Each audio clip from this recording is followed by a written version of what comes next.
December 8th, 1815, a winter city of narrow streets in Breslau. Adolph Friedrich Erdmann von Menzel was born. In 1818, Menzel's father opened a lithographic workshop, and with it, a world of ink and stone. For the young Adolph, it was a whole new universe. The air was thick with the scent of ink. Sheets of paper hung like quiet flags. When he was a young boy, other boys played in courtyards. Adolph preferred to be on his own, not to escape, but to look and draw. At 12, he exhibited his first drawing. At 14, he was already contributing illustrations to publications. In 1830, the family left Breslau for Berlin, a city larger, louder, and full of promise. 2 years later, his childhood ended.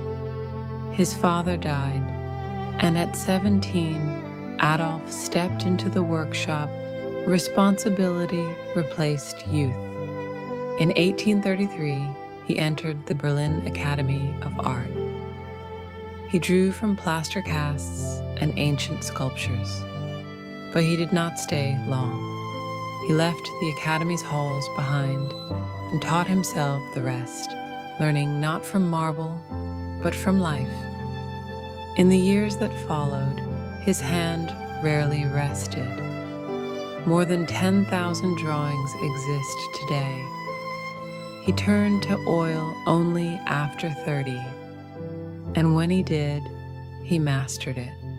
His technique was exact. Menzel's fame came through his illustrations of Frederick the Great. He became a pioneer of German realism. In France, Edgar Degas admired his work, calling him the greatest living master.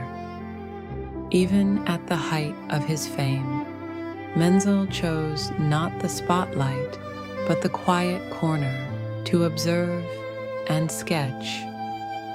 Today, Menzel is most deeply admired not for the works that brought him acclaim, but for the paintings he kept hidden.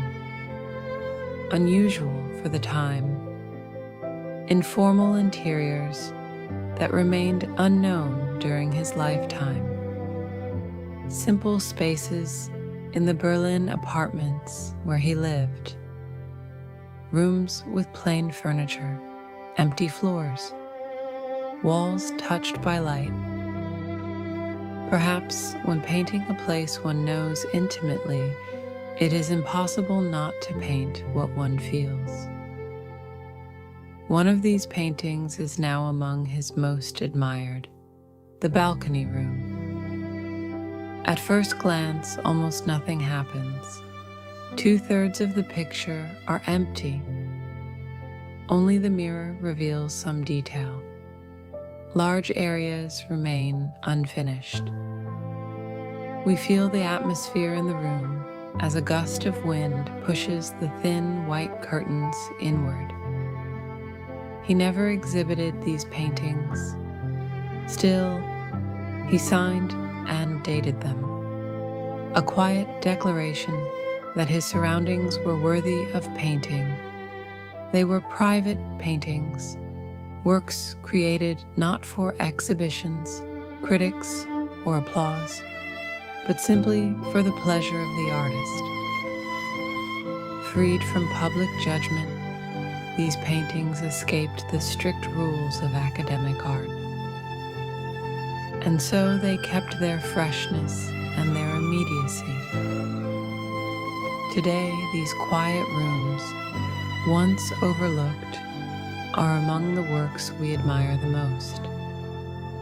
They remind us that it is important artists follow what feels true to them, painting what is close to the heart, even when no one is watching, even when the world does not yet understand.